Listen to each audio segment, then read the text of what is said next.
হ্যাঁ হ্যাঁ হ্যাঁ স্যার, আমি নামাজ পড়ি। গত 4 মাস আগে একবার চুরি করছিলাম।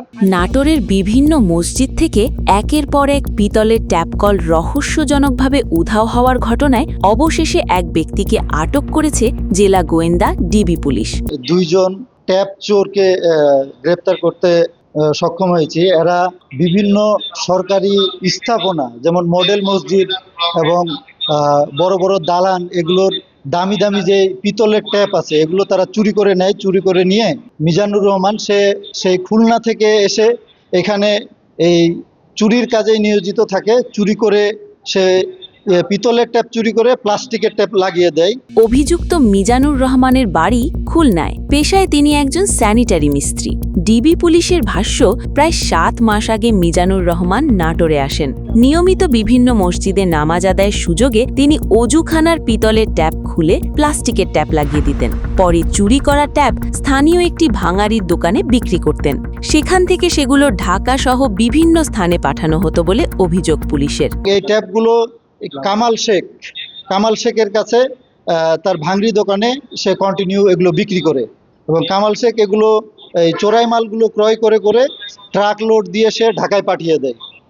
আর এরা অত্যন্ত দ্রুত এবং আপনার সরকারি স্থাপনা এবং ভালো ভালো বিল্ডিংয়ের যে ট্যাপগুলো রয়েছে এরা চুরি করে এভাবে, এবং সরকারি মালামাল নষ্ট করে। পুলিশের দাবি, নাটোরের গুরুদাসপুর, বড়াইগ্রাম ও জেলা মডেল মসজিদ সহ বিভিন্ন স্থানে একই কৌশলে চুরি সংঘটিত হয়েছে। দেশের অন্য জেলাতেও এ ধরনের ঘটনার সঙ্গে একই চক্র জড়িত থাকতে পারে বলে ধারণা করা হচ্ছে। আটকের পর জিজ্ঞাসাবাদে অভিযুক্ত স্বীকার করেন, তিনি দামি পিতলের ট্যাপ খুলে তার জায়গায় প্লাস্টিকের ট্যাপ বসিয়ে দিতেন, যাতে মুসল্লিদের অজু করতে কোনো সমস্যা না হয়। খুলনা। এখানে কি জন্য আসছো? আমি এখানে স্যার গত হচ্ছে স্যার আপনার 7 মাস ধরে থাকি, কাজ কাম করি। আমি স্যার গত হচ্ছে স্যার 4 মাস আগে একবার করেছিলাম স্যার, চুরি করছিলাম। হ্যাঁ স্যার, গত 4 মাস আগে একবার চুরি করছিলাম। কোথায় বিক্রি করছিল?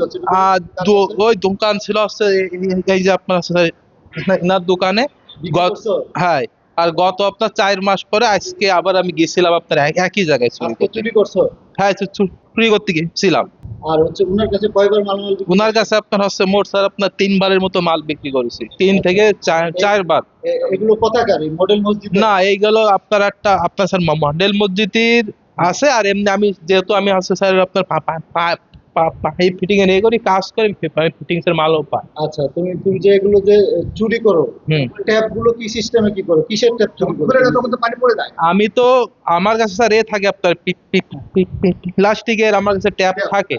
আমি আপনার পিতলেরটা খুলে আমি আপনার প্লাস্টিকেরটা লাগাই দিই। আমি প্লাস্টিকেরটার দাম কম, পিতলের দাম বেশি। জন আপনার ওই বাথরুমে জাতি জনক আর না জন্য আপনার অসুবিধা না হয়, আমি আপনার সেই আপনার ওই প্লাস্টিকের ট্যাপে লাগাই দিই। মানে যদি বাথরুমে যদি আপনার পানি না থাকে, তাহলে আপনার মসজিদ যেহেতু আপনার আছে স্যার হইলো আর একজন যাবে। এত পেশা বাদ দিয়ে পানির ট্যাপে চুরির পেশায় গাছ লাগে না স্যার, এ তো আমি সব সময়, আমি একবার রোজার মাসে করছিলাম। আরে আজকে গেছি স্যার। না, সেইগুলো স্যার সেইগুলো তো আবার কিছু আমার স্যার কাজ করা মালও আছে ওর ভিতরে। আজকে মোট স্যার 4 দিন স্যার 5টা মাল স্যার খুলছিলাম পিতলের। হ্যাঁ হ্যাঁ হ্যাঁ স্যার, আমি নামাজ পড়ি। আমি স্যার আপনার 5 ওয়াক্ত নামাজ পড়া যায় না, কিন্তু আপনার 3-4 ওয়াক্ত নামাজ পড়তে নি। কাজা নামাজ স্যার প্রতিবারে, যেহেতু আমার এই জায়গায় থাকা খাওয়ার খুব অসুবিধা। আমি স্যার আমি থাকি আপনার টার্মিনালে আপনার 50 টাকা স্যার ঘুমাতে দেয়। আমি এই জায়গায় 50 টাকা দিয়ে ঘুমাই। কাজ যখন থাকে আমি কাজে চলে যাই। রাত্রিরে আপনার স্টেশনে আপনার বাথরুম আছে, আপনার হলো আপনার 20 টাকা দিয়ে আমি চল করি। তোমার নাম কি? আমার নাম আছে আপনার মিজান। তোমার বাড়ি কোথায়? আমার বাড়ি স্যার খুলনা। গ্রামের নাম কি? আপনার গ্রামের নাম কাজদিয়া। কোন উপজেলা? উপজেলা রূপসা। আচ্ছা, এখানে এসে তুমি এই কাজে নিয়োজিত? এই জায়গায় আমি গত আপনার 7 মাস ধরে আপনার যে পাইপ ফিটিং এর কাজ করতে এবারে আমি মাঝে মধ্যে চুরি করো? হ্যাঁ স্যার, মাঝে মধ্যে স্যার এই যে স্যার গত স্যার 2 বছর চুরি করি ভালো কাজ নাকি স্যার? আমি দেশবাসীর কাছে আল্লাহর কাছে ক্ষমা প্রার্থনা করতেছি। আমার যে স্যার বাচ্চা আছে, সেই মর্মে যেহেতু এই যে সারা আছে স্যার আপনার বাংলাদেশের লোক দেখতেছে আমারে, আমি একটা স্যার এত একটা অপরাধ করেছি।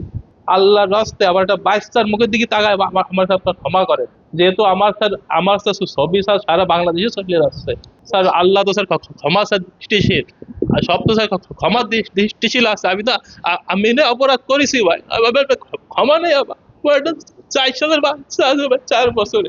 তবে পুলিশ বলছে এই যুক্তি চুরির অপরাধকে বৈধতা দেয় না। এ ঘটনায় জড়িত অন্যদের শনাক্ত করতে তদন্ত অব্যাহত রয়েছে বলে জানিয়েছে জেলা গোয়েন্দা পুলিশ। একটা ন্যাক্কারজনক ঘটনা ঘটে গেছে, আপনারা সকলেই জানেন। সর্বপ্রথম আমি এই নাটোর ডিবি পুলিশকে ধন্যবাদ দিতে চাই যে তারা ফোন করার সাথে সাথেই প্রায় 2 মিনিট, সর্বোচ্চ 2 মিনিটের মধ্যে তারা সেখানে উপস্থিত হয়েছে এবং তারা এটা তদন্ত করে ঘটনাটার পুরোটা উদ্ঘাটন করেছে। এজন্য তাদেরকে আবারও ধন্যবাদ জানাই। আর এই যে যারা এগুলো করতেছে, এরা আসলে ইসলাম বা মুসলমানের সাথে এদের কোনো সম্পৃক্ততা নেই। এরা এরকম ঘটনা আরো অনেক জায়গায় ঘটিয়েছে, আমাদের গুরুদাসপুর উপজেলা মডেল মসজিদ, বড়াইগ্রাম উপজেলা মডেল মসজিদ, এবং আমি আজকে খবর পেয়েছি খুলনা, চাঁদপুর, যেহেতু আমাদের মডেল মসজিদগুলো পুরো বাংলাদেশে আছে, বিভিন্ন জায়গাতেই এরা এই কুকর্মগুলো করে যাচ্ছে। তো এই কারণে আমি এই বিষয়টাকে তীব্র নিন্দা জানাচ্ছি যে এরকম ঘটনা যেখানেই ঘটবে, আমি আশা করব যে এই যে পুলিশ প্রশাসন, আমাদের ডিবি পুলিশ আছে, তারা এই বিষয়গুলো দেখবে এবং এরকম করে যদি দ্রুতই এগুলো উদ্ঘাটন করা হয়, তাদেরকে ধরা হয়, আমার মনে হয় এটা কমে যাবে।